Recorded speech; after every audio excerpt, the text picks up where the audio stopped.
to the second session of this event, of the launch of CEAC. And it is my great pleasure to welcome a distinguished group of participants. You're all members of CEAC's Academic Advisory Board, and all of you are long-time experienced Europe-Asia hands. I want to introduce you here briefly.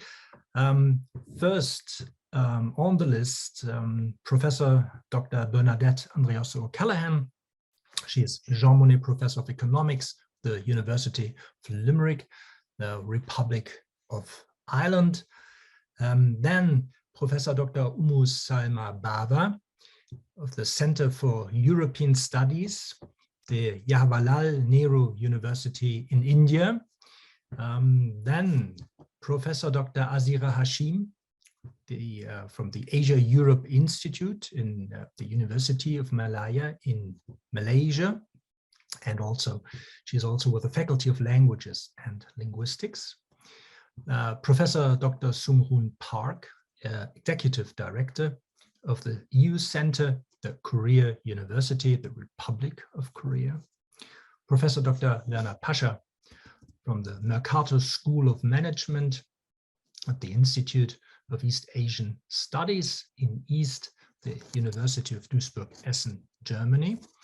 And EU Ambassador, retired Michael Reiterer, the Center for Security, Diplomacy and Strategy, the Brussels School of Governance, Belgium.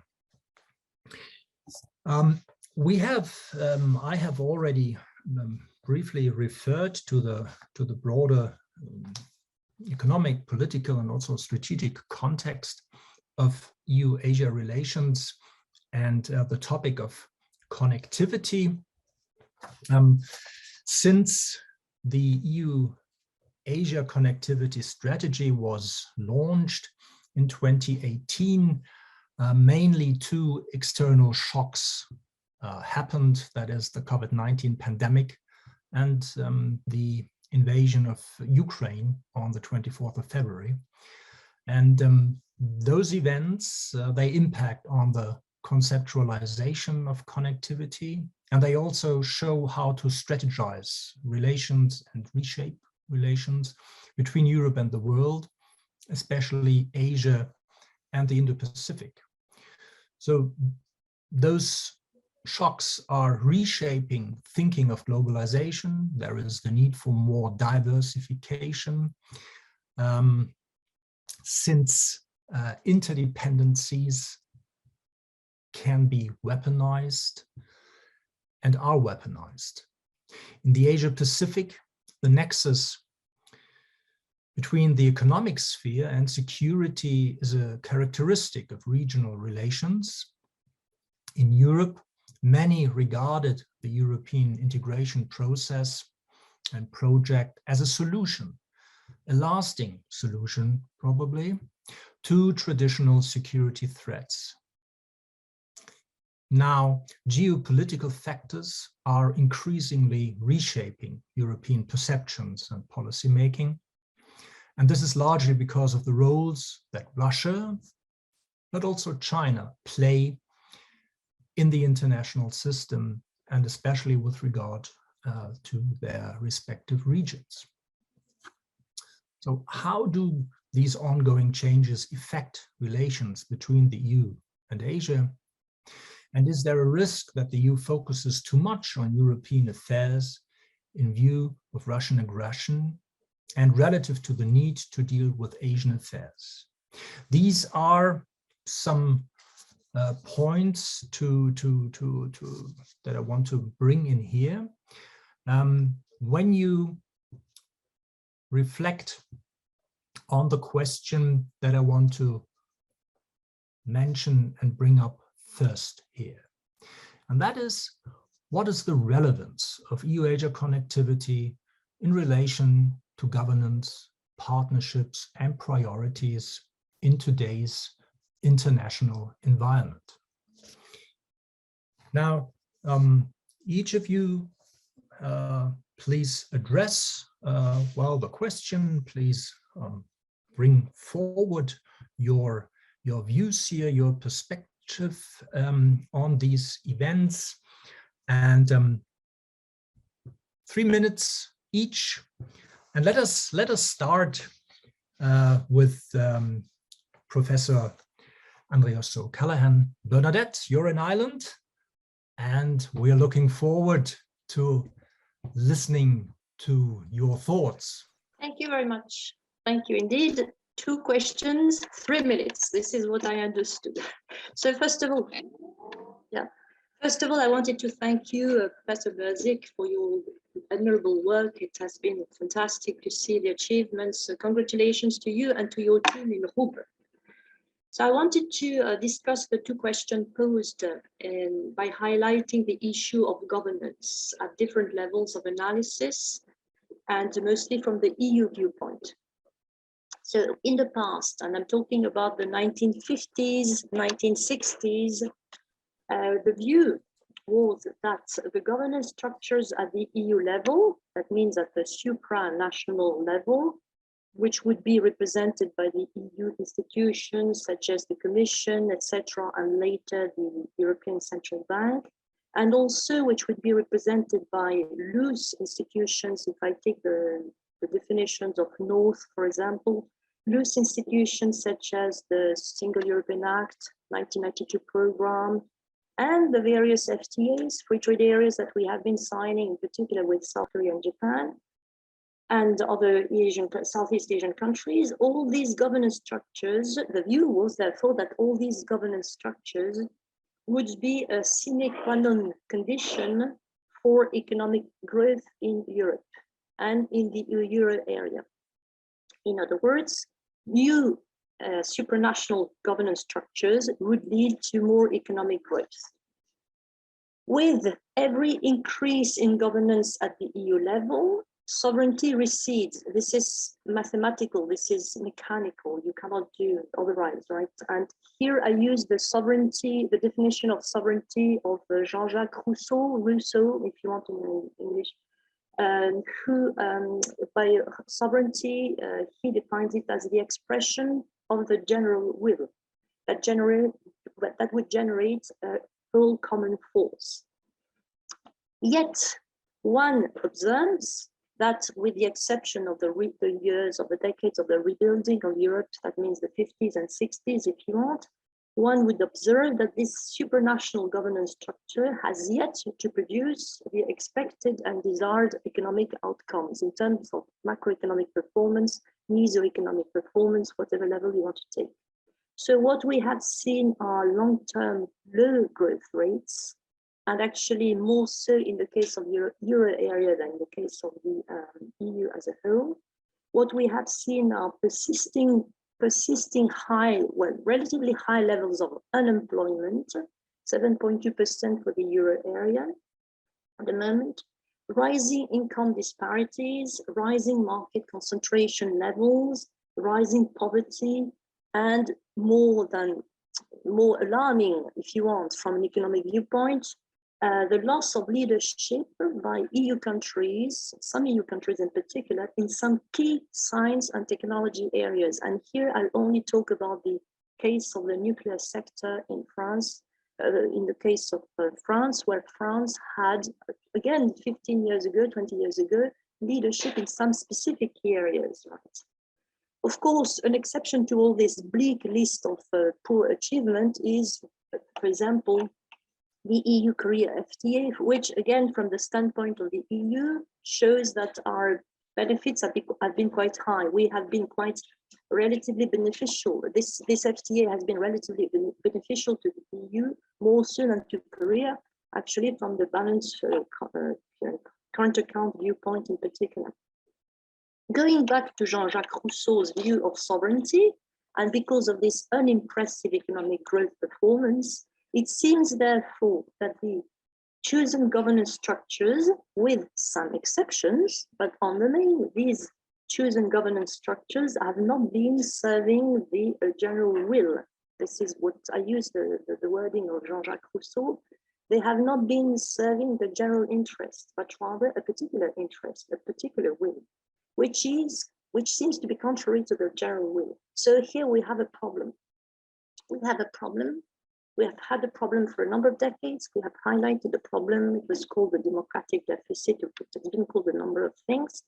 So it's easy enough on the basis of all this to argue that, and there's overwhelming evidence to show this, it's easy to argue that a certain particular will, a certain public person, let's call this public person alpha, whatever you want to call it, has been pushing or has been trying to shape a specific global governance framework, right? And this, a certain type of connectivity, and this framework should, for example, according to this view, culminate, for example, with a single global currency. This is one of the ideas, you know. You have mentioned regions and so on and so forth. So there has been a counter balance to all this, right? But it seems that so far the agenda and actually the documents have been, a number of documents have been produced, and they're always entitled agenda this, agenda that, which push for this type of governance. So in conclusion here, the EU and the Asian countries would be no more, if this was pushed even further, these countries would be no more than subsets in this world global governance structure. This in turn undermines any credible attempt at reinforcing a meaningful connectivity between the EU and Asian countries. So I think now it's time to reconcile, and we have a lot of work ahead. It's time to reconcile the general will with this particular will, so that our connection, our connectivity can be successful. Thank you very much. I know it's a bit theoretical, but it should stir some debate. Thanks a lot. Well, thank you very much, Bernadette. Well, you brought in Jean-Jacques Rousseau, and you from that you argued that there is an imbalance, to say the least, between the objectives of government and governance as expressed in the Volonté Générale on the one side, and what we can observe in today's globalization as it presents itself. And you argued that in fact this poses a challenge, if not a major restriction, to EU and Asia alike. So yes, that is, from that follows a huge agenda in terms of work, but also obviously the question what needs to be done, what could be done in order to find answers and solutions. So maybe we can come back to this later on, and you have ideas here as well. Now on my list is Professor Ummu Bava. Ah, there you are. Okay. You still muted. Salma, it's yeah, so good to see you. You are in India right now, right? Obviously, yeah. Wonderful. So the question goes to you as well. The same question: what is the relevance of EU-Asia connectivity in relation to governance, partnerships, and priorities in today's international environment? And I'm sure that you will bring in India here as well. Yeah, that would be lovely. Please. So greetings from New Delhi, and thank you, Sebastian. Let me start at the outset by congratulating you and your entire team and the university for this honor and success of getting the Jean Monnet Center of Excellence, the Center for EU-Asia Connectivity. It couldn't have come at a better time, and congratulations on the launch today. I'm going to pick on what you said as an opening statement on how we've got these two bookends which seem to now cast long shadows on connectivity. And that is the pandemic and the return of geopolitics with the Ukrainian war. Let me throw in a New Delhi perspective on this and quickly in the time allotted. Point one, I think connectivity has become the buzzword. We are connected. If we ever thought that we had the luxury of space to step aside, I'm not going to take a very theoretical assumption today. I'm giving you more policy oriented, my 2 minutes on this. I think it has shown that there is the immediate neighborhood where states are present, as in the case of Europe, where they feel the immediate impact of war. And then there is the luxury of distance, which is done away by what globalization does, which produces interconnections. So in all of that, connectivity today has become politicized, and connectivity has also become, a geopolitical tool, if one were able to put it that way. When you look at the EU-Asia connectivity, I think it's a signal which talks about redefining the engagement between EU and Asia. But in that, the pandemic has in some ways stripped away the kind of capacity states had to engage others, as there's an immediate focus on domestic politics and managing the impact of the pandemic. But the war in Ukraine has very clearly brought our attention back to the implications of the ideas which connect all of us. What are the ideas which connect EU and Asia together? And if one were to put it this way, a war in Europe, is that something which is of significance to all? Because the emphasis on the EU-Asia connectivity has been more on the economic dimension of it. And that also stands today under a larger shadow of what war can do. Rising, oil prices, crashing stock markets all show the kind of limits to growth which states are looking at. So in all of this, where is New Delhi on this? And for those, it's a very familiar audience, but let me just say quickly that the EU-India relationship celebrates, 60 years. India celebrates 75 years of its independence as a state in the international arena. And we have our flagship, foreign policy, huge conclave going on in New Delhi called the Raisina Dialogue, in which there were two important developments. Point number one, the EU was the chief guest in the Raisina Dialogue this year. It's the 7th year round, which goes to show the scaling up in the importance placed to EU by New Delhi. President van der Leyen was here and delivered the keynote speech 2 days back. Point number two, the impact of the war could be also felt over here, and the focus or one of the theaters which came up for a lot of discussion is the Indo-Pacific. Now the EU-Asia connectivity also would get reflected on this. On the EU-India dimension, which is connecting into this on the connectivity partnership, let me say that in 2020, EU and India adopted the joint roadmap 2025. And last year, more specifically, what is relevant over here for our discussion is that EU and India adopted a connectivity partnership. So which clearly shows that how one of these strategic partners, there is a building up of this idea of what is the EU's connectivity in terms of the larger geopolitical implications. When you think of what China is being able to do in terms of political, economic, and diplomatic capacity that it brings to bear through all its programs. Because of the shortage of time, let me just highlight one point over here on the EU-India connectivity. 4 areas have been identified. There's digital, there's transport, there's energy, and people to people. All the 4, interconnect in a very important way. And, it also takes a view of how to bring about some of the more critical issues about growth, about security, and stability, which is talking about.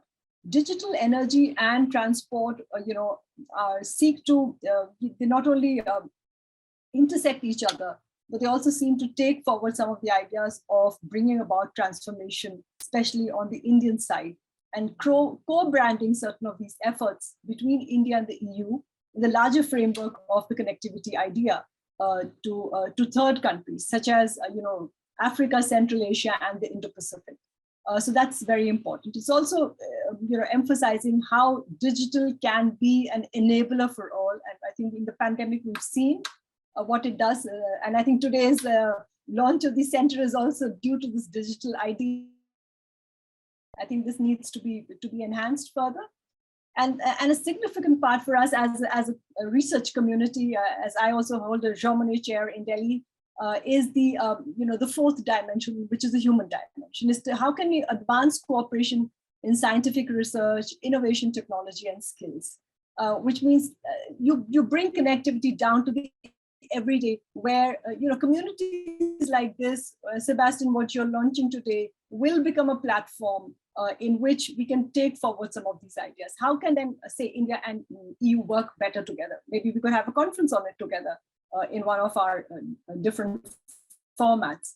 What does it mean increasingly when we talk of a convergence of values, but a difference in implementation? Are we still connected when we pick and choose different projects to work on in a geopolitically influenced environment where there is a push to create binaries of ideas, democracies versus authoritarian, us versus them? I think simplistic labels, will reduce the impact of what we can do within the larger framework of EU and Asia as connected together, or within the smaller framework of EU and India working on the connectivity. My takeaway from the Azirah dialogue, what I bring to you here, is that the EU, Van der Leyen had emphasized that China is important, but that is looking at engaging India in a different fashion, and that there is a recognition that India is a critical actor on the global arena. So let me stop at that point in response to your first question. Thank you, Salma, for your intervention, and also for pointing out to the disconnects or the looming, the shadow of disconnections that do exist, that does exist when it comes to norms, when it comes to questions of normative questions. You spoke of the convergence of values, but the difference in implementation, and that indeed is a very important aspect.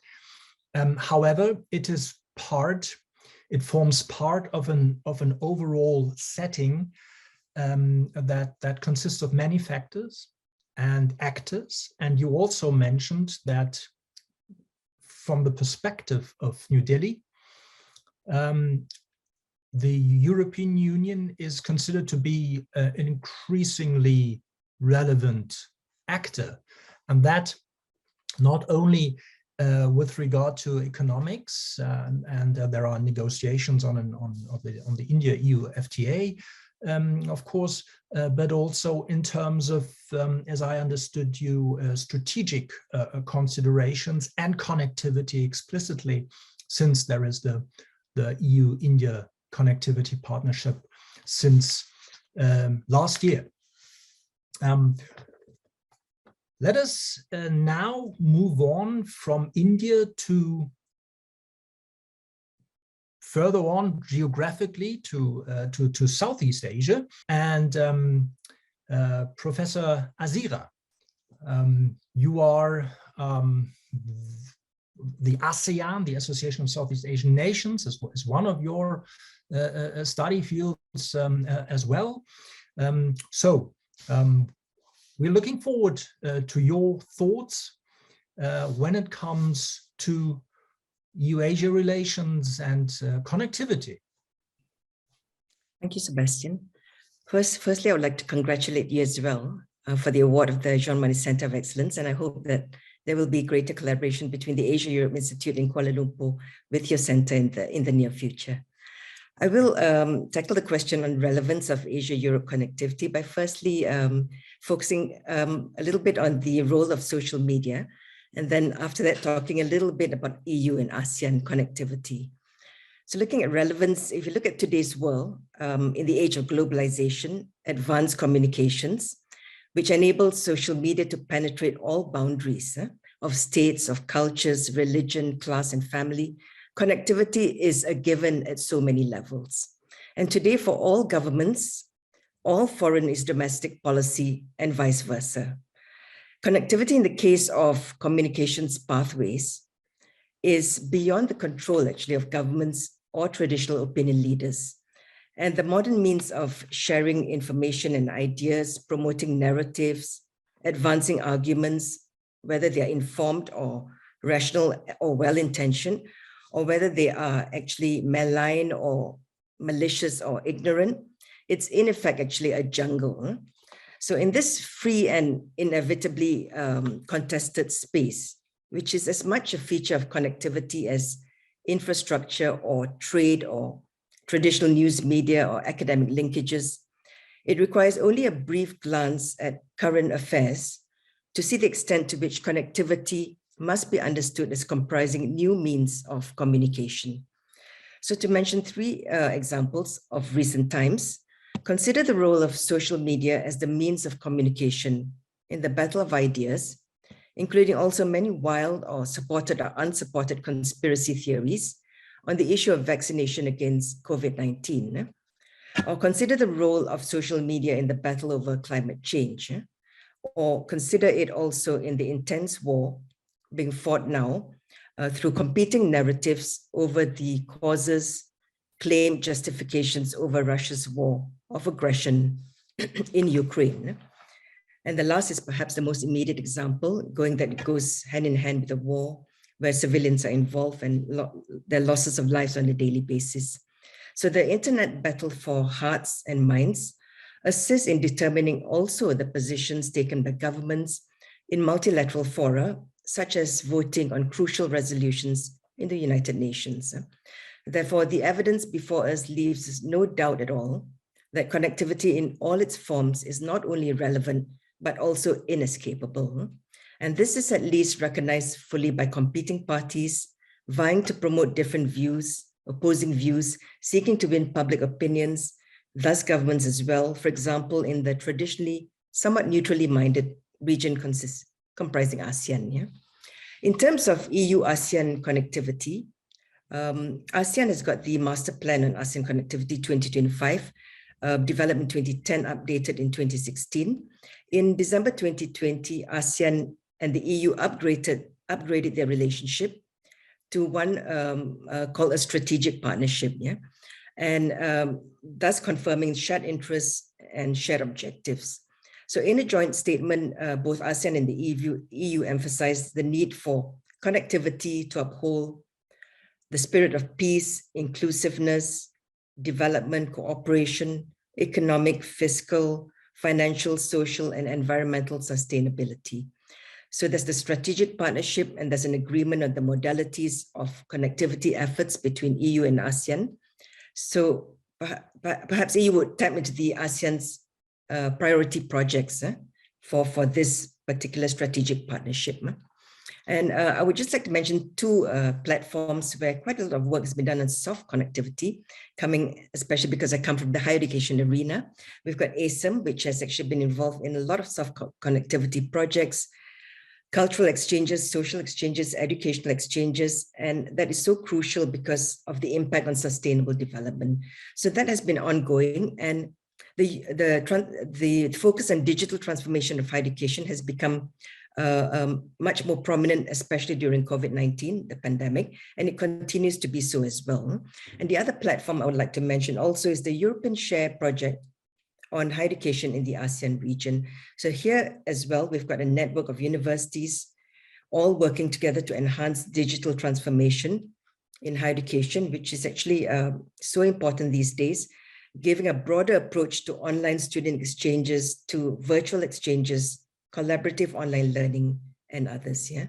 So there are many other projects, and maybe I would talk a little bit more in the second part. Thank you. Yeah, thank you, Azirah, for opening our horizon by bringing in the issue of well, the battle of narratives. Yeah, something that Josep Borrell has also very explicitly pinpointed as a major as a new battlefield, so to speak, that needs to be tackled by the EU, and for also pointing out the importance of it, not only with regard to, well, also for the United Nations, for instance, and voting behavior there, and you said for the question of reaching the hearts and minds, right, of people. And then you also focused on higher education and the digital transformation of higher education in view of the pandemic and the role that also ASEAN does play here, and ASEM as well. And indeed, let us come back to this. And now let us look forward to Professor Sunghoon Park. Sunghoon, you have also dealt a lot with ASEM. Azirah just brought it up. However, we're looking forward to your thoughts when it comes to EU-Asia relations and connectivity. Thank you, Sebastian. I'd like to join other colleagues for congratulating your achievement to be awarded this very valuable Center of Excellence. And my EU Center at Ruhr-Universität and the EU Center can have long-lasting collaborative relationship from now on, and we have been doing collaboration so far, but we can strengthen this cooperation. The title you have proposed to us is EU-Asia Connectivity, Governance, Partnerships and Priorities. I'd like to slightly change the order. I'd like to mention about partnership first, and then move on to priorities. And then I'd like to mention about the governance, because governance is very important. And in mentioning about governance, I can bring my thoughts to the table about Asia-Europe meeting as well. I mean, very serious efforts between Asia and Europe have started some 25 years ago to connect, to link and to connect the two continents. Before that, we had fairly no linkages, official linkages. People were moving around to and fro. However, we had no kind of official linkages between EU and Europe and Asia, so that ASEM was launched in 1996.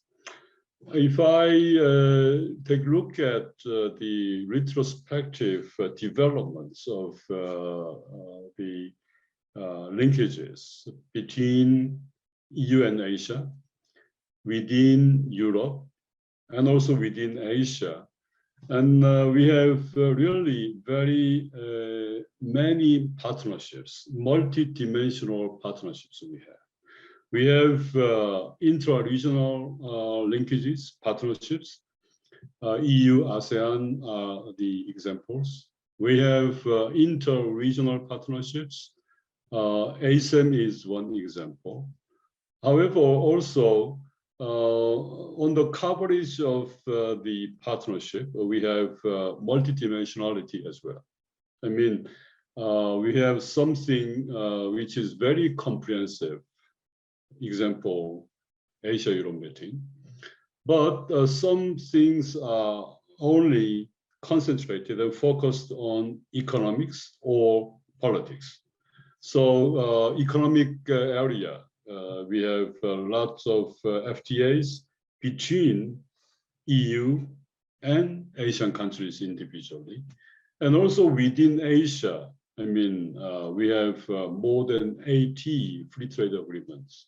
And this shows that over the last 25 years or so, the linkages, connectivity, not only between EU and Asia, but also within EU and Asia and among European and Asian countries has accelerated. And we can call this kind of globalization with the regional dimension.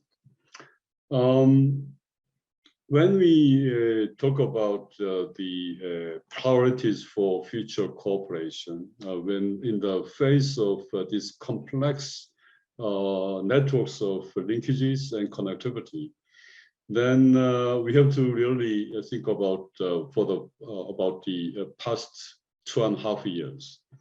We had, as mentioned by Sebastian yourself, we have had, and still we are suffering from COVID-19.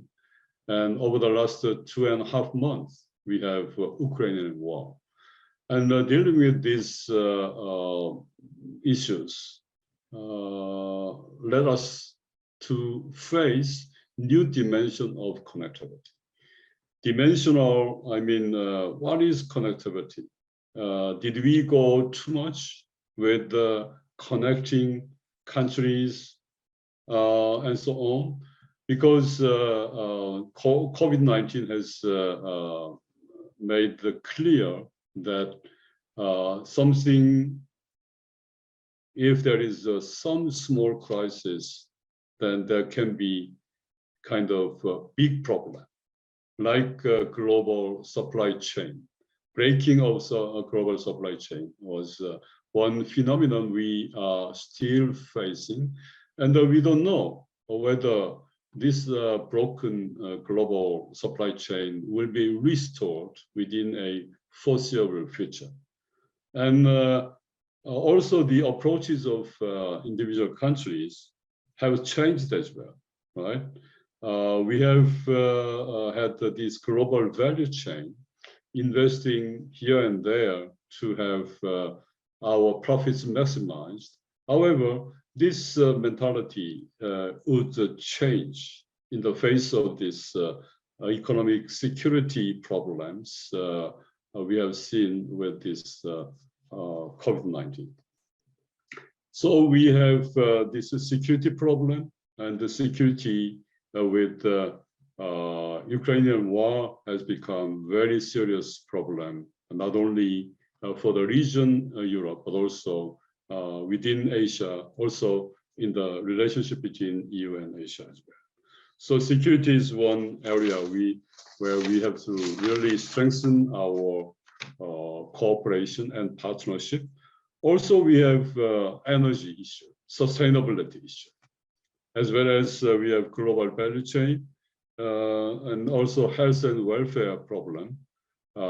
Here, I mean, Asian countries are wishing to have some insights and references, and also some support from the experiences of European countries.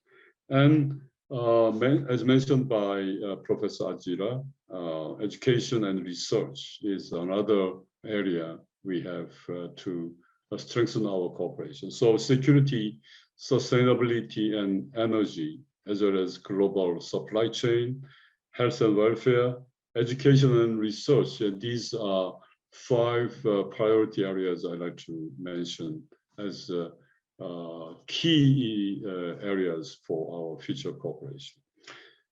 The question is now whether or not this cooperation in these areas could be executed effectively and efficiently. We have here a problem.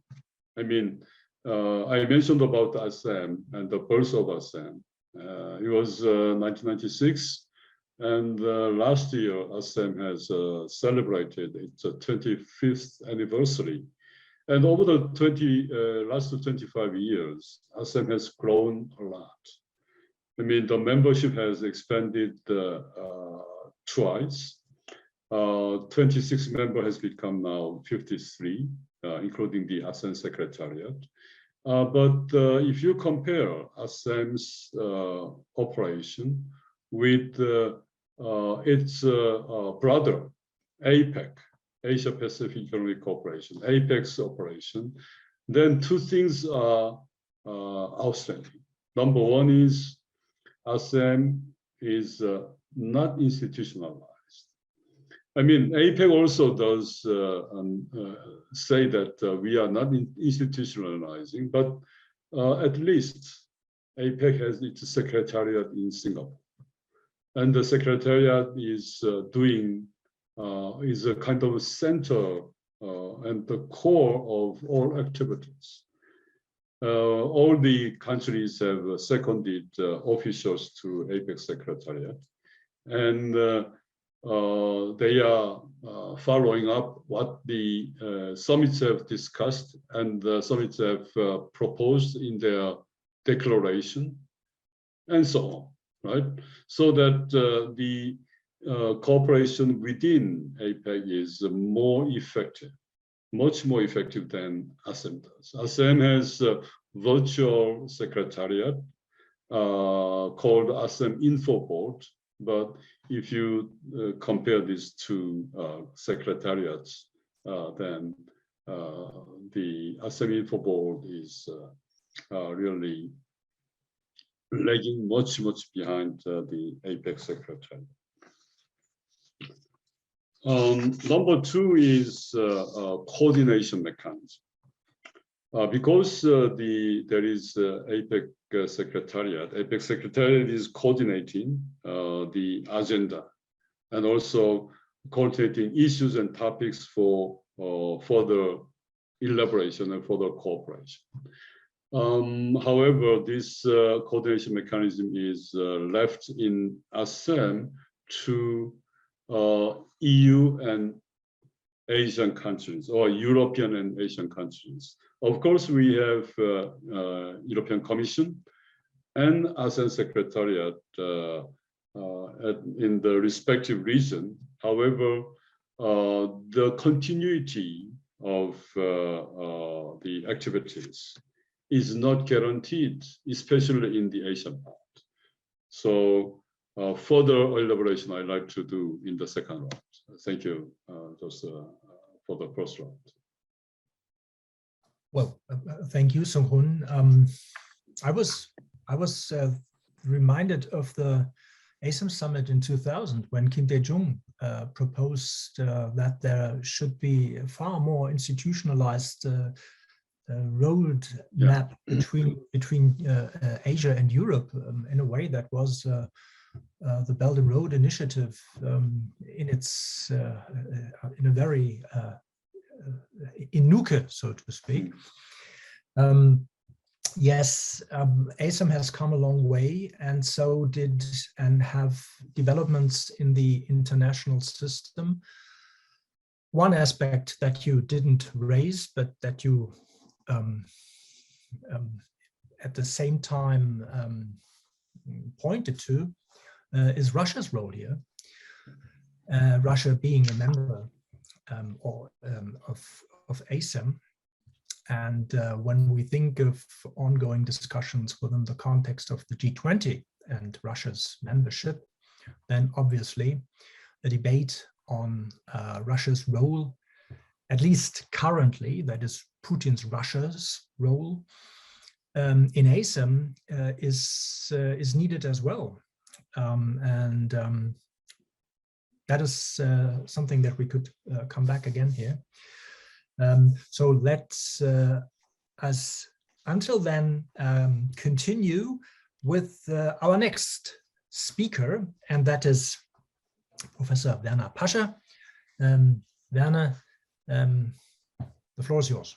Thank you very much. And first of all, and well, I'm repetitive, but very heartfelt congratulations to Ruhr-Universität and to you personally, Sebastian. A well-deserved honor to host such an important Jean Monnet Center based on all the work you have already done. Thank you.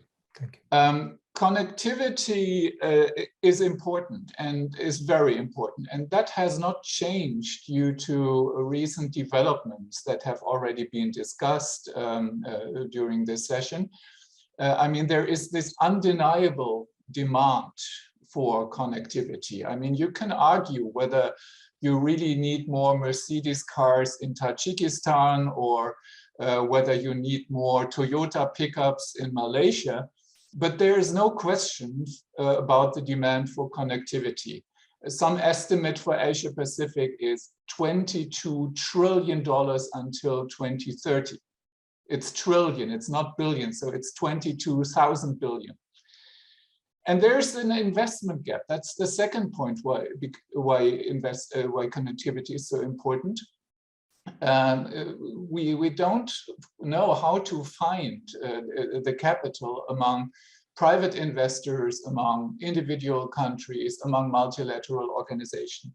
And third, there is the strategic dimension of creating connectivity, the geopolitical dimension. Now, based on this, we find that countries do not go only individually, but they form partnerships. And this has increased in recent years, and this is what I want to focus on. I mean, it has become very difficult to catch all these aspects. And, for fun, I did a list of 10 acronyms, and you can count yourself to what extent you can make sense of them. BDN, BRI, but there's also BRICS, B3W, CEAC, well, that's easy, that's the new center in Bochum, EPQI, FOIP, RCEP, SCRI, and finally 17+1. If you think the last one was easy, try to name the 17. So the question is, for me, why do we have so many partnerships? Well, the first reason is, well, it's simply so costly, as our connectivity is so costly, as I already pointed out. And the second aspect is that there are so many relationships about individual supporters of connectivity. There are the economies of scale. There are externalities, so one initiative influencing the other. And there is also the leverage you can gain by finding partners. And I think due to the recent developments, I don't count them anymore, due to recent developments, this final factor, the leverage, has become very important. It's the growing geopolitical dimension of developments. A short look back helps us to understand this kind of drive. I mean, it was China in 2013 which started the Belt and Road Initiative. It was not the first initiative of its kind. Others have tried it before, but China really made a big splash, as we all know. And for better or worse, I mean, obviously, China's initiative was based on the competitive strengths and weaknesses they had. I mean, they could provide cheap infrastructure. In those days, they had a lot of finance available. At least debatable quality issues, debatable governance issues, which led others to react. And so countries like Japan, also the EU, the United States, and so on came in. Now, the question for me as an economist is, what partnerships should we focus on? And we are talking now about Asia-EU connectivity. Which Asian partners should the EU, and to what extent should Asia focus on the EU in this context? I'm an economist, and this is a very economic question because resources are limited. I mean, it's nice for a politician to have all these kind of agreements, but you have to consecrate. Many people think that the EU bureaucracy is too big, but actually it's not. At least if you narrow it down to specific topics, there's the Directorate General for Trade, and they have to take care of all these kind of trade agreements, partnerships, and so on. And the group focusing on Asia-Pacific issues is even smaller. So you cannot avoid the question to focus. Okay, and here are my maybe two takes, which may be a little bit controversial, but I mean, we are in a discussion, so let me try to make this point. What should you focus on? And I now just simply take the European perspective, at least how I see it. The first issue is, if you find partners, you want to prioritize those that have the clearest profile of following your own ideas that you have for this kind of multilateral cooperation developing. And to my mind, the neatest fit is with market economies in East Asia.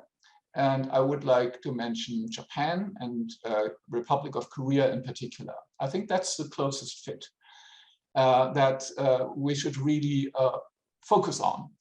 Maybe the EU can even help in a little way to get the two countries that have these kind of problematic relationship, Japan and Korea, at least somewhat closer together, cooperating in this kind of field.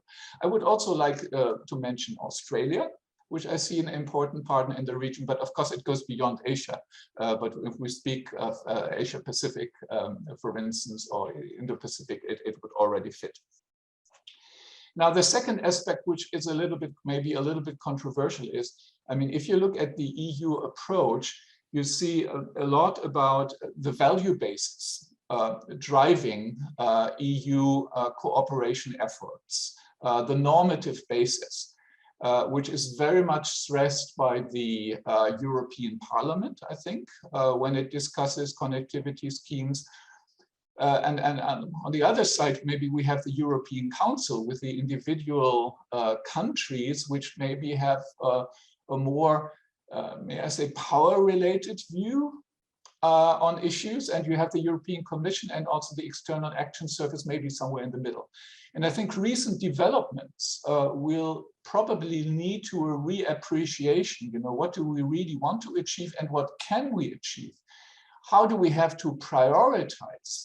I mean, ecological sustainability will probably be so important. I mean, there will be little discussion about this. But what about supporting minority issues in our partner countries, social issues, these kind of, can we say, soft issues without being derogative on that? I think there will be a discussion about these kind of priorities in the future. Thank you very much. Well, yeah, indeed. Thank you very much, Werner, for your thoughts on this, and also for fleshing out the major challenges here that come with the economic argument that priorities have to be made because of involved costs, and the question who are the partners, and in Europe, in Brussels parlance, this is the like-minded. These are the like-minded partners. You didn't mention India, but maybe that is because well, we could come back to that, and because also Salma raised the question of the normative basis in her intervention. Let us now come to Michael Reiterer, who has been EU ambassador and a diplomat, career diplomat and scholar, and we are looking forward to your thoughts, Michael, and I'm sure you have several. Well, thank you very much, Sebastian, and of course I would like to join everybody in congratulations. I know how much work you put into it, and with your long career in and with Asia, I think it's you will be an asset, and it is also my pleasure having worked with you already and continue to work with you. As an embodiment of connectivity, I'm talking to you today from Kobe in Japan, where I have a guest professorship for 4 months. And I would also like to greet especially my friend Sunghoon. Unfortunately, I am very close, but far away, because travel between Korea and Japan is not that easy. So that's a problem for connectivity. Well, you hear I'm at the university. I cannot stop the ringing. That we have to go through. Well, I think I would like to take in the first round a more perhaps political approach and look at connectivity, not only in the Asia-Europe context, but I think from a certain point of view of principle, which has changed, of course. If you had asked me about the relevance of connectivity 3 months ago, I would have given you probably a very different answer. But I think in the present situation, connectivity, especially in the form of energy, in the sense of dependence, where you are open to blackmail, moved into the focus of attention. In another sense, and related to that, flights to Asia, and I experienced that, have become longer as the Russian airspace is closed. Traveling already hit by the COVID-19 pandemic is further reduced. The people-to-people contacts are reduced. Tourism is starting slowly, as will educational exchanges. However, there we will have to make up, because these people-to-people feature is very much part of our understanding of connectivity, which should not be limited to infrastructure, hard infrastructure.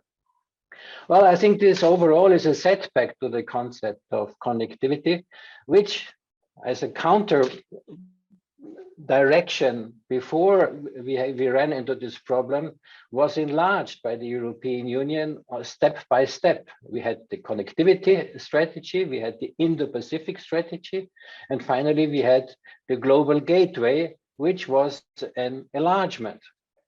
So has connectivity changed into reverse gear, and also particularly the internet? So let me explain that perhaps in asking 5 questions. Does the live stream of the information society, the internet, no longer serve as the great communicator, but has even become a dividing force? Do we have 2 or even more internets, the one, the open one, and the other one behind the great firewall? Is the use of the artificial intelligence an advantage to make use of the enormous amount of data at our disposal, or a curse for all, leading us to total control? Do we experience a weaponization of connectivity? And therefore, will connectivity lead to more cooperation or more confrontation because of geopolitics and mounting nationalism? Well, I think these 5 questions point us to the direction where we have to think in terms of, and you asked us, governance and connectivity partnerships. In terms of priority, I think we should make sure that the ideas and values encapsulated in the various policy papers, which I have just mentioned, don't fall prey to the partial unraveling of the international order and its principles we were used to live in for the last 7 decades. I would also say the daily press conferences of President Zelensky are a form of connectivity, which probably contributes to a certain degree to damage control in keeping lines of communication open. Well, that's, however, a test of connectivity we were not looking for, but it serves at the same time as an illustration of its importance. Let me add one more element in this first round. I think enhancing openness and maintaining connectivity need to be part of the answer to the Sino-Russia joint statement, which was agreed at the eve of the Winter Olympics in Beijing, on the international relations entering a new era and global sustainable development.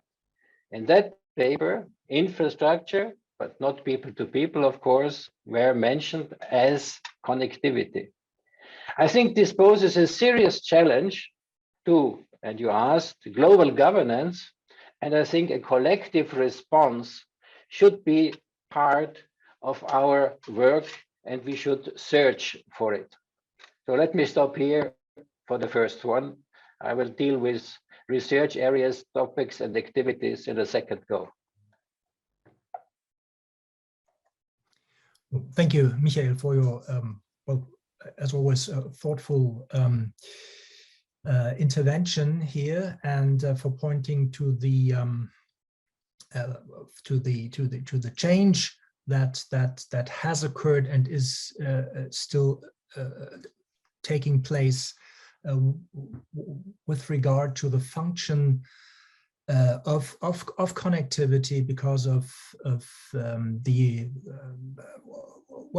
security threats, that is traditional and non-traditional, that Europe is experiencing, and you looked at it from the European perspective. However, as we have already heard in earlier interventions, the Ukraine war, for instance, does also have impact on the global economy, but also Asia Pacific, when it comes, for instance, to global supply chains. We have used much of our time, if not to say our time, for focusing and discussing the first question. And we will soon come to a close. However, before we do so, can I ask all of you to simply state in one sentence, very shortly, not more than 1 minute, please, what is the research area, what is the focal point that the Europeans and the Asians, that is those who are interested in a strengthening of positive connectivity in view of negative connectivity, should focus on? What is mostly needed currently when it comes to dealing with the challenge of disruptions that we see? May I, in a reverse order, Michael, would you be the first, please? Am I unmuted? Yes. Okay. Okay. Well, let me perhaps give you five examples. If we look at this infrastructure, we should make use of synergies in order to realize smart spending.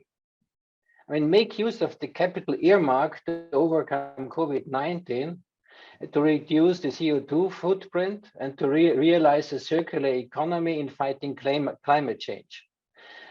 That applies in particular to transport, one of the elements of connectivity. In addition, national health systems are important. Digitalization is the fourth challenge of a cross-cutting nation. And I think, and we have not mentioned it, so I would like to dwell for a moment, the international financial system, which connects globally, but could also be weaponized as we see. So I think the challenge is to come to this comprehensive view of connectivity, and that is an intellectual challenge, and it is also a challenge to come up with solutions or proposals for solutions which are more than general statements. So that's the rather steep work which I would like to give us in formulating such an integrated approach. Yep, very good, very well taken. Thank you, Werner. Yeah, thank you very much. I would like to make 3 points. I would start this question from the perspective, what do these kind of connectivity agreements want to achieve, and what do they have to achieve? The first level is, excuse me, political symbolism. So the agreements are important as such that two partners decide to cooperate. And there's a very interesting research field from economic point of view, which is called narrative economics. So the development of such stories. Famous book by Robert Schiller, the Nobel laureate in recent years. And I think more of this work could be extended to these kind of IR questions. Second aspect is the agreements want to make real progress. And of course, that's difficult for academia to support. But one question is does one change rules and form rules and schemes? And I would like to strengthen the role of the connectivity of law and economics in that respect. There has been a lot of work going on between these two disciplines, and I think that has not really been a part of connectivity debates. And the third aspect is it's not only achieving not only rules and mechanism, but it's also concrete specific projects. They are difficult to find. How do decision makers find lighthouse projects? How can academia help? Well, I think we need very deep insights into what matters. For instance, technologically, digital connectivity, there must be collaborative efforts. And Ambassador Reiterer mentioned finance. That was my other example. There is very interesting work, just as a lighthouse, from Professor Yoshino Naoyuki, the former dean of the ADB Institute. And he looked at new ways of private-public partnership in the global south, in Asia. Often these PPPs don't work too well, but there can be exciting work based on very deep insights into financial matters. Thank you.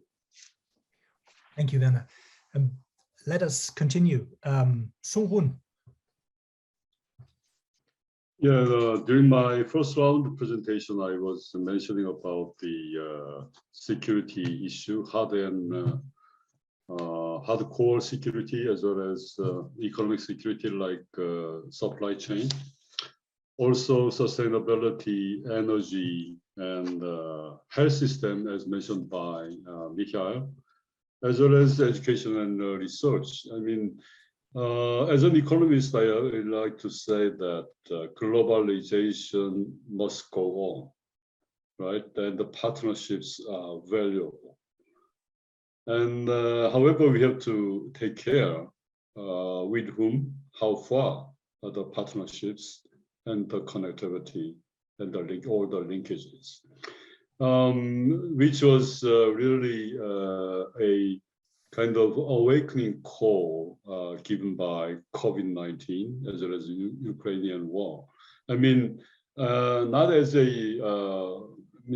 because I'm not a policymaker, I am a little bit freer to say. However, I mean, the policymakers have to really make big efforts to answer this question. Michael, we will have opportunities to meet in Japan or in Seoul, right, soon.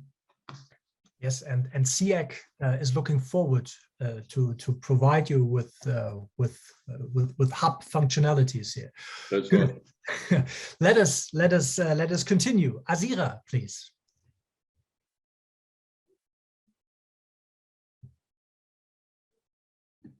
Yeah, I think to tackle current challenges and to do research which is relevant to Asia-Europe connectivity, we actually need to promote interdisciplinary or transdisciplinary research and comparative research. Yeah?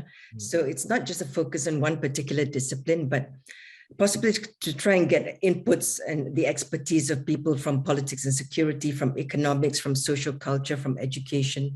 And there are lots of topics that actually are important for this particular objective. There's research which is on climate change, EU-ASEAN, which is very important, for example, research on higher education, on protection of women and children's rights, research on migration, which is a common challenge in both regions. Yeah, so there are quite a number of topics that we can think about in all the three different pillars, what we call pillars in ASEAN. And I think we actually do need the collaboration with different specialists from different disciplines. Thank you. Yeah, thank you. That is indeed highly important. Salma. Thank you, Sebastian. I'd like to take it forward in terms of framing it as what is actionable research. So within the realms of what your project entails, or larger within the framework of the larger EU-Asia. So on a much narrow level, at a research level, is to look at how can, strategic partnerships, if we were to take that, the existing strategic partnerships of the EU in Asia, how can they respond to disruptions and fragmentation, which are shaping connectivity?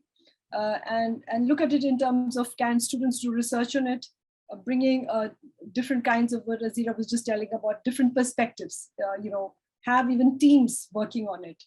In the next 2 years, as there's a pushback from a war in Europe on normative ideas, which are seen as essential to the ordering of the current world order, how would that impact connectivity?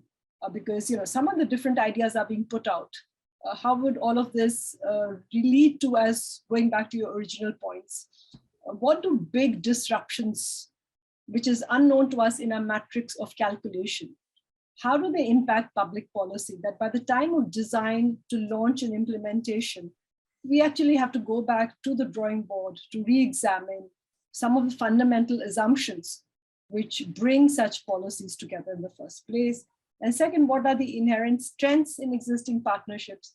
And two, can you still find similarities of normative convergence to work in a world which is increasingly getting divided into binaries? So these are good research topics, which I would advise in terms of both for student research, to also have more of interactions between our different groups and formats, between short policy papers, longer pieces, and probably even, you would have your own research agenda over here, but how could we link some of them to the larger questions, which you, Sebastian, would be also asking? Thank you so much. Thank you, Salma.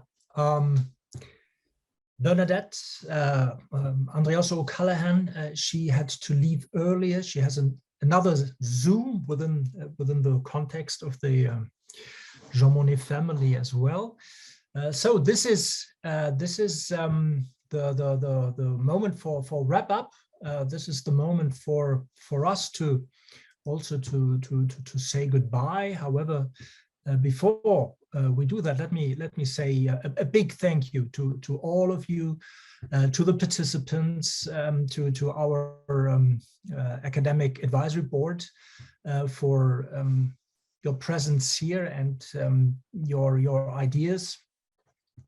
We at CEAC especially are very much looking forward to strengthening and deepening our work and our cooperation here. And many thanks to the broader audience for investing your time here at this event. Well, we are out there now. CEAC is there, and when it comes to the topics and issues, the challenges and the opportunities that have been raised and mentioned today, then please contact us. Let us know whether you have an interest in cooperation, and we want you to become engaged and involved in this highly exciting area of European relations, of EU's role, and especially the implications of connectivity for EU-Asia relations. The technical team that backed up and worked hard in order to make this Zoom possible and the whole event possible needs to be thanked as well. Many thanks here. Also, of course, on behalf of Mireia Paulo. We will stay in contact, and thank you and bye-bye to Asia from Europe. Bye-bye.